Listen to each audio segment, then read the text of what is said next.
I would like to ask Peter Galambos, because you prepare part of our report about Slovakia political situation. So maybe you will briefly present political situation in Slovakia during the first wave of pandemic. Yes, of course. Thank you. In the first wave in Slovakia, we can speak about, let's say, 2 or 3 processes. The first process was the election in the end of February 2020, which concluded of the win of Olano, and the new prime minister became Igor Matovic. It meant that there will be formed a new government from the opposition, from different parties. These parties are, let's say, not too big, so this coalition is a little bit fragmented, and there are tensions between the parties. But in the first some months, it was supported by the citizens and by the people of Slovakia. On the other hand, the second process is about how to handle politically the COVID virus in the country. And as we have seen and we could read in the newspapers and the internet sites, the government stated that the most important thing is to save the people, save the citizens, and no matter what other happen, is the first point and first step that people should and the government should do. That's because it was a healthcare approach by the government, and by it was, let's say, used by gain some more popularity for Igor Matovic, and it was quite useful for the first some months. On the other hand, there were some scientists and experts who stated that he should emphasize that the economy is also important, and they should don't organize a tight lockdown as it was organized during, for example, Eastern time. On the other hand, there was also a process on the former governing party called Smer, that it was a split between Robert Fico and Peter Pellegrini, and Peter Pellegrini and some other members of the Smer and other famous politicians from the central left side organized a new party, which name is Hlas Socialna Demokracja, and it was seen that this party could reach in the third or second place if there would be elections for the summertime. But for a very new poll stated that Olano lost his first position, and now this new party could win an election if it would be any in October, in the middle of October.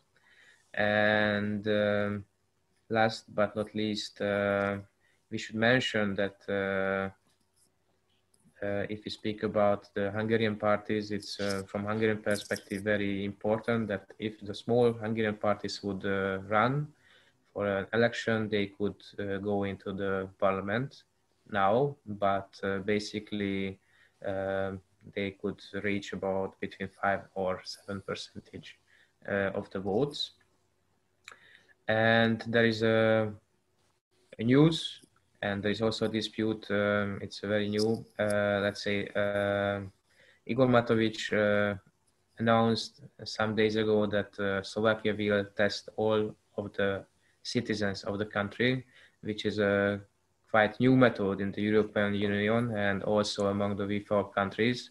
We know that Slovakia is not a big country, so we cannot speak about, for example, 40 million people like in Poland, but it's an important step, I think, and maybe some other governments or some other parties should propagate this kind of methods against COVID.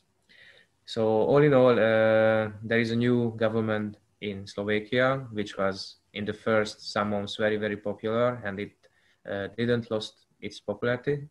And now it seems that maybe there is a change in this question.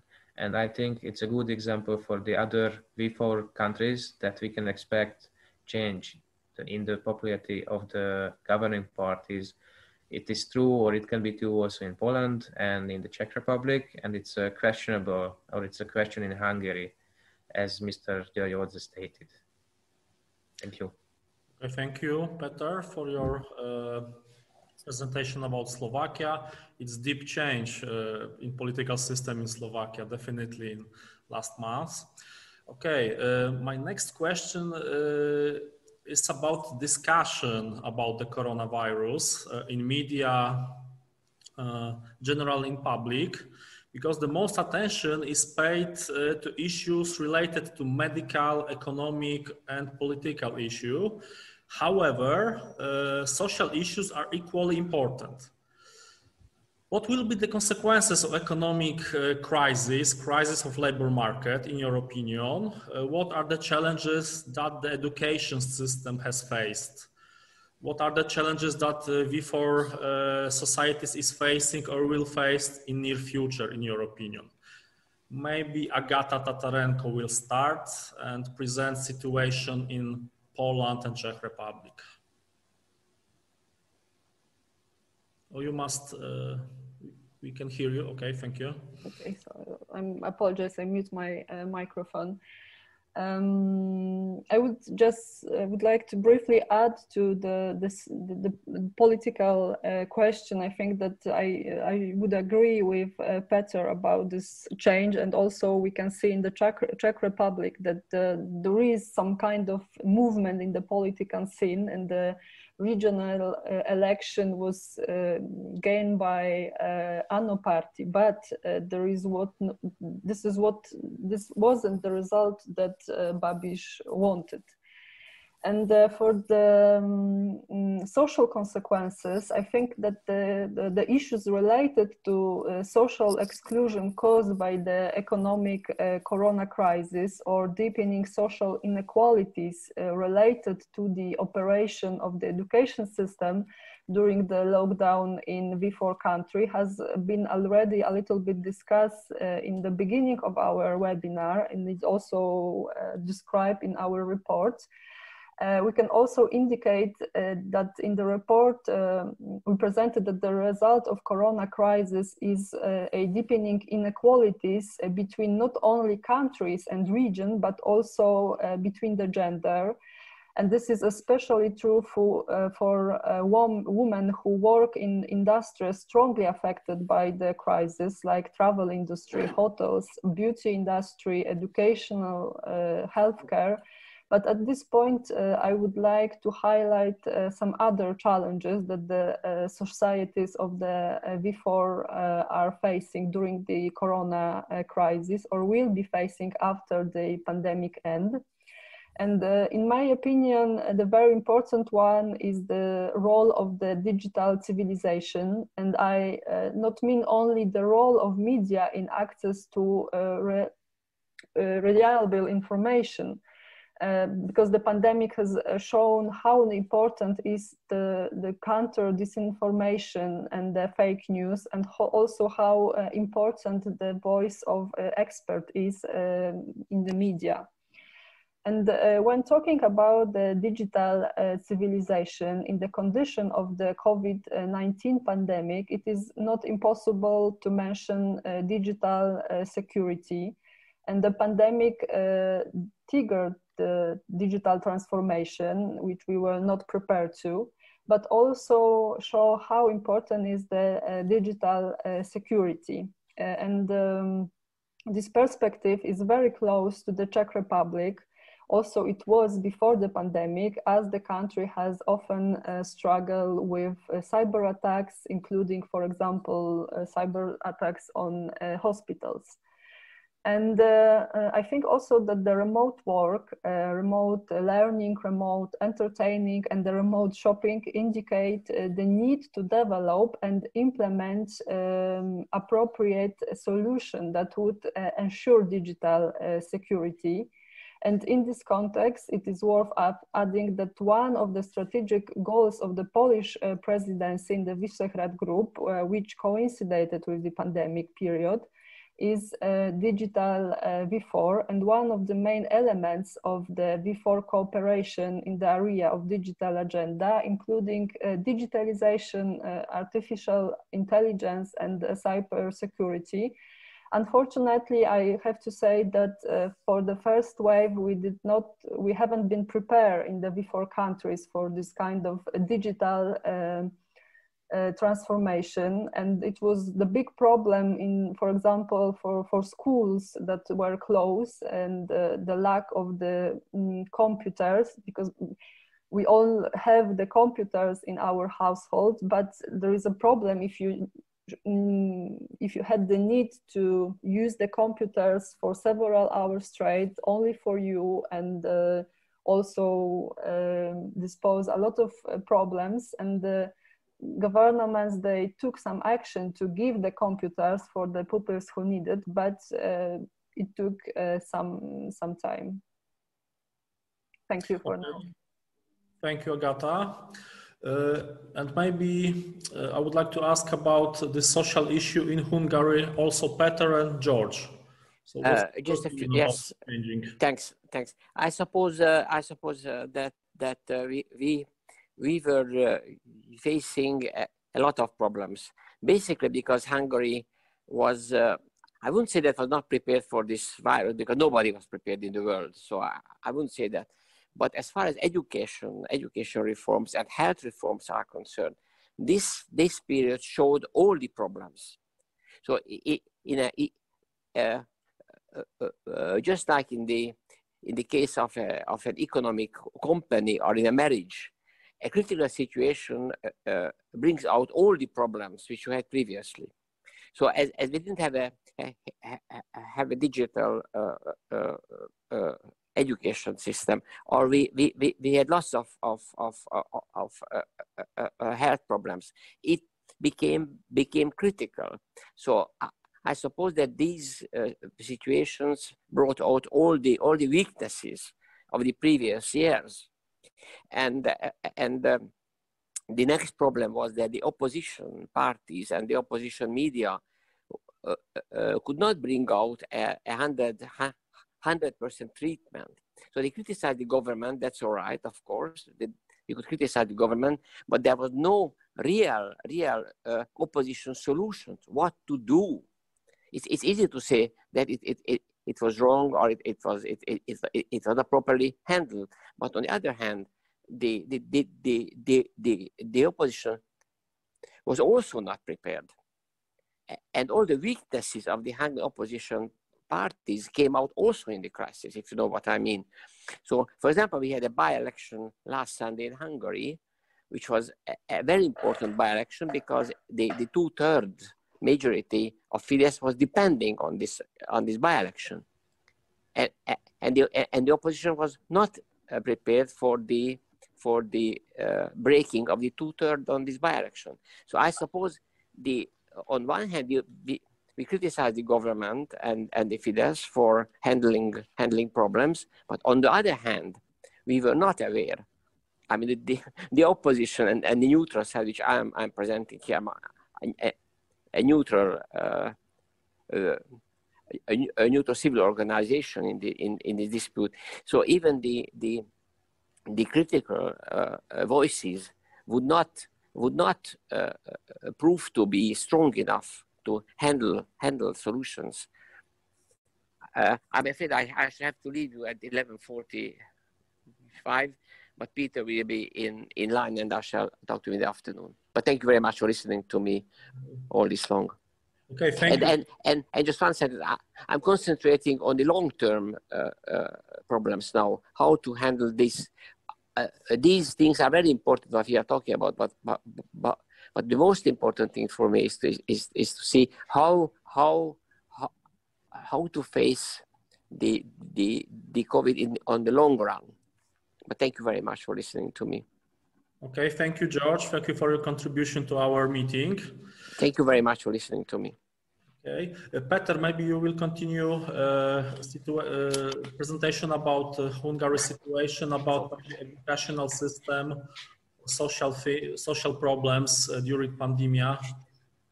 Maybe I would say two important bullet points about this social media and media question. One is that, which is, I think, worldwide true, that the media, the mass media had an important effect concerning the COVID pandemic. And sometimes people can feel that the media suggests a more fearful scenario about this, and maybe some other things, that this infection of the virus is not as dangerous as it is stated by the television or the newspapers or the politicians. And you can see this not just in Hungary, but also, I think, all in with our country. Okay, thank you, Peter, for your presentation. I would like to add something about the situation in Slovakia, because it was a part of my part of report, especially in education, because of course it was similar situation like in Czech Republic or in Poland. But generally, the first restriction on educational institutions in Slovakia were introduced very shortly after the first case of COVID-19. On March 8, the secondary schools in the Bratislava region were closed. A day later, primary schools in Bratislava and secondary schools in Trnava and Košice were closed. And from March 13, all universities, schools, and kindergartens in Slovakia were closed. And educational institutions were gradually open from June. It was, of course, it's a situation during the first wave, because nowadays we have a second wave and they are closed now from 12 October. It was a big challenge for teachers, for students, for Ministry of Education, of course. The non-standard break need to change the content and forms of education. So in Slovak, teachers started to use the tools available to them. For example, Microsoft Teams, Zoom, Google Classroom, while some stayed with email or chat application, for example. During the summer, Ministry of Education, together with the Public Health Office of Slovakia, prepared a safety plan for schools in the event of second wave of COVID-19. Also, they prepared hygiene and epidemiological procedures that followed in schools and schools facilities. Of course, it was different depending on the individual situation in a given region of Slovakia. The sudden increase in coronavirus infection in Slovakia triggered the reintroduction of the state of emergency. And from October 12, we have a new restriction in schools and universities in Slovakia. I can add also about not very good social situation of Roma minority in Slovakia during the first wave of pandemic. Of course, the general situation in Slovakia was quite good in March, April, May, and June, but not in Roma settlements, small villages or small towns. It was a big problem. Many settlements was under the quarantine in Slovakia, mainly in the Spiš region. They were closed. They were fenced off with tapes and monitored around the clock by police and military patrols. Compulsory testing of residents was also carried there, and this caused local conflicts and accusation of racial discrimination. It changed later in June, but it was a big problem for Roma minority in Slovakia. So thank you for my, I will finish now. And we can go to our last question about our report. What lessons can the V4 countries learn from the pandemic, in your opinion? So maybe Agata, you will start. Thank you for this question, and I feel a little bit inspired by Mr. Odze, and I will try also to give the answer to this question in long term. And also let me answer the question from a social perspective. And much has been said recently about that we live now in the Anthropocene, an era which man is in the center of everything. And however, one can say that we are currently concentrated only on a few aspects of man and his reality. And I think that in the Central European countries, in the V4 countries, social success is still largely based on economic growth or purchasing power. And the pandemic has shown that in the social perspective, basing social success or the satisfaction with the standard of living based on economic growth or increase of purchasing power, it is not enough. And the COVID-19 pandemic has also shown the importance of the common and fast health services, how important it is to prevent the civilization and disease, how important is to have the equal access to school, to IT technologies, and to internet connection, for example, as I speak earlier about the digital transformation that was triggered by COVID-19 pandemic. I think also that pandemic has also hopefully learned us about the importance of permanent employment and how many difficulties are carried with the precarious jobs. For the more practice and the short-term lesson, I would say that the pandemic hopefully would learn us about the importance of a closer collaboration between scientists and politicians. And as I speak earlier also about the media, the role of media and the role of experts in the media, I think it's very important to have some kind of social discussion about COVID, but in the other terms, not like we can observe in now in the V4 countries, as for example the big demonstration that took place in Prague in last Saturday, I think. Where people called the action against the coronavirus implemented by the government of Czech Republic as corona terror once again. So this is few lessons or societies of the Visegrad countries in long term and the short term that I would propose. Okay, thank you, Agata. And Peter, what about Hungary? I would say some points concerning about recommendations and the future plans. First of all, I would say that we should find, as V4 countries together, common methods.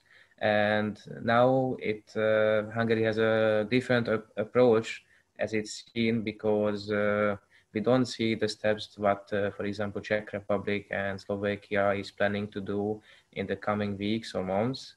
And I think Poland is on the same track, but I think we can have discovered that Hungary will follow Austria, because some months ago it was stated that the example for Hungary is the Austrian state. How Austrian will react for the pandemic, Hungary will follow that.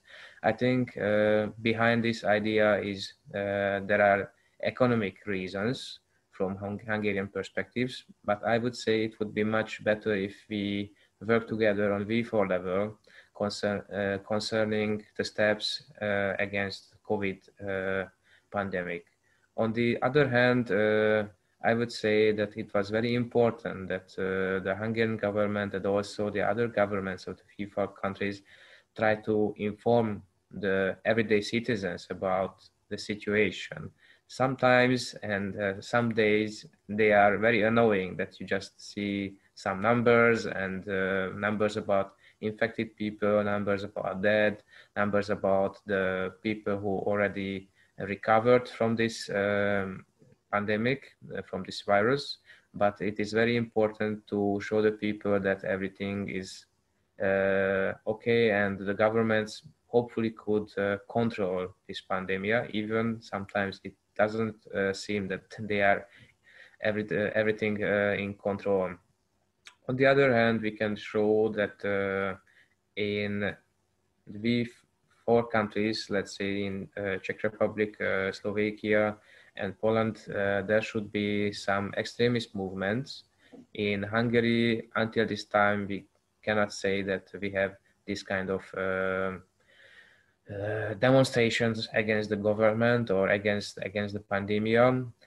In Hungary, we have some other demonstration that will be held on the 23rd of October. It's about the University of Theatre and Films, but this topic is not concerning the pandemic, it's concerning the question about the government and the opposition.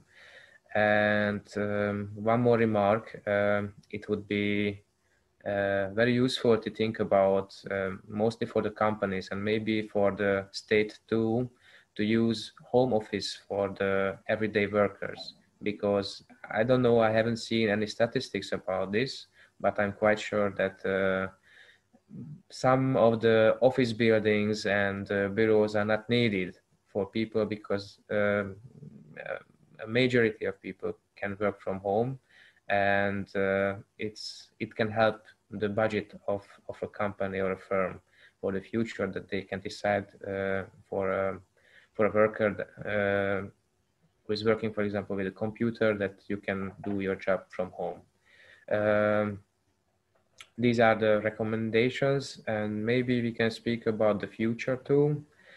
We should prepare of changing of popularity of the governing parties, as we've seen in the Czech Republic, in Slovakia. I'm sure that there will be some changes also in Poland and maybe in Hungary. Also, we should mention the change in handle the COVID situation. Can we work together, or there will be different methods? I should mention also that everyday citizens have a fatigue of the COVID. So maybe there should be some new methods worked out that the people can still fight and still save themselves from this kind of pandemic. And there is also a question, and it's a dilemma not for Hungary, but also the V4 countries and for the EU countries also, that how long can a country, a government, help the economy or the firms or the factories to survive? For me, it's a great question for the future if we speak and if we see the situation in the long term as a long-term project. Thank you. Okay, thank you, Peter. Maybe I will add something about Slovakia because it's an interesting example of pandemic situation during the first wave and second wave. Because during the first wave of pandemic, Slovakia was described as an example of good policy of fighting with virus. There has been a very low number of illness and deaths due to the coronavirus, especially during June or July. But after the holidays in Slovakia, there was a large increase in coronavirus infections. And we currently have around 1,500 infections a day in Slovakia nowadays. 28 people died.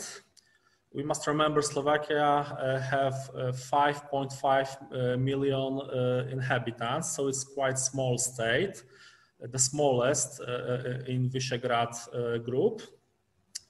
Nowadays, the Slovak government plans to make mandatory tests for all residents, like you said at the beginning of our meeting. But this idea raises a lot of controversy. The opposition, because they are against this. So we will see the implementation of this plan. It's very ambitious, but I'm not sure it's possible to make this. We will see. Of course, the second wave of pandemic is a challenge for educational system still, because from October 12 we have a new restriction in educational institutions. Of course, we have also many challenges in economy, especially in car industry. It's very important in Slovakia still. It could be also challenges with general education system, because Slovakia have a good situation if we talk about computer in household, using computer by students, but it can be changed in the future. We'll see the situation during this semester or this academic year. Of course, no computers or internet touch largely Roma children in Roma settlements. Also, I think big challenge in near future will be marginalized Roma communities. This process will be continue, I think, because there is a lack of running water in the Roma settlements still. So this is a problem during the pandemic. Yes, if you don't have water, and it is overpopulated regions. So it's impossible to keep a social distance, for example. Many Roma living in segregated settlements see themselves cut from any source of income and formal or informal economic activity. So this is also a big problem. So it will be process of rising unemployment and poverty in this community. Of course, it will be problem with digital education. This is a problem with accessible to computer, to internet, etc., etc. So in Slovakia, I think this is one of the greatest challenge in near future, but we will see. Okay, I checked the chat, so we don't have any question from public. So maybe I will go to sum up our discussion, but maybe you want to say something, or if not, I will sum up our discussion. I would say I would like to add something, if I may. Please.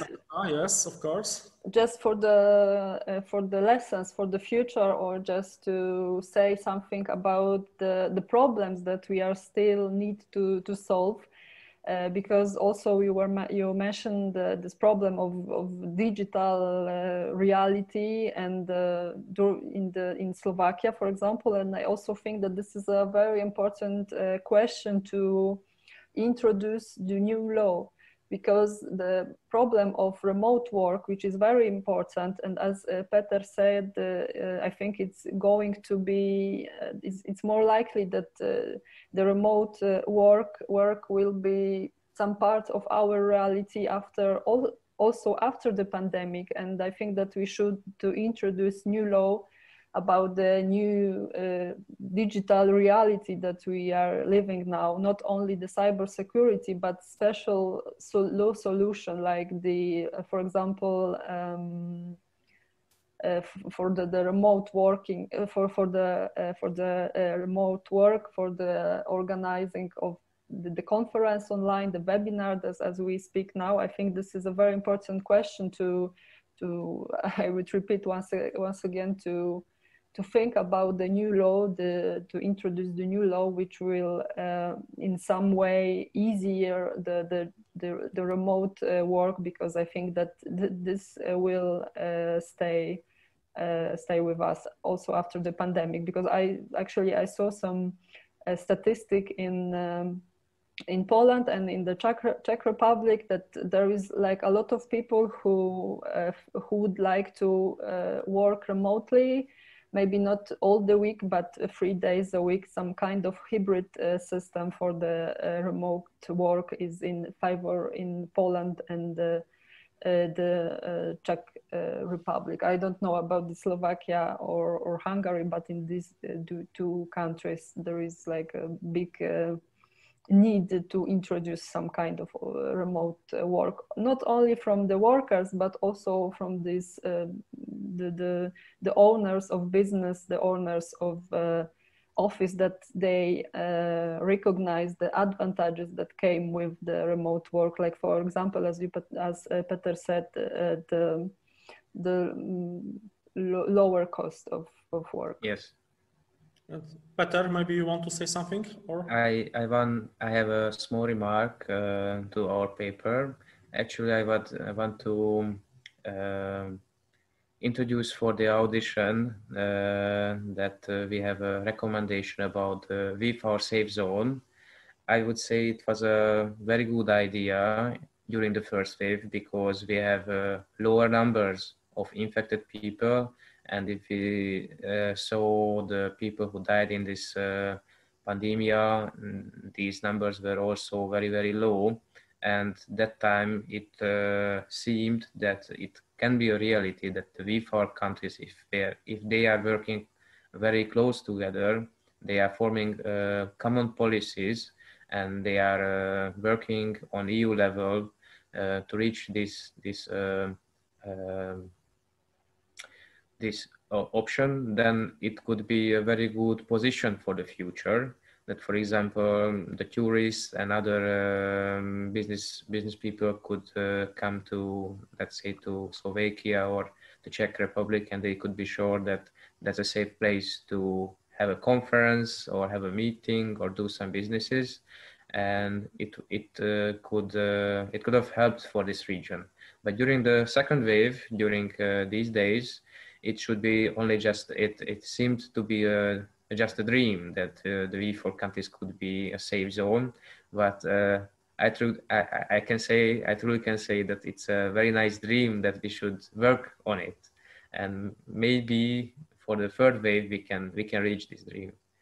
So it's a kind of recommendation for us and for the audition to help a little bit introduce this idea for the public, and maybe it will reach the politicians too. Thank you. Okay, thank you, Peter. I hope we will be the safe zone in the future. Okay, to sum up, I would like to say the first wave of the pandemic undoubtedly had an impact to economy, politics, and healthcare system in the V4 countries.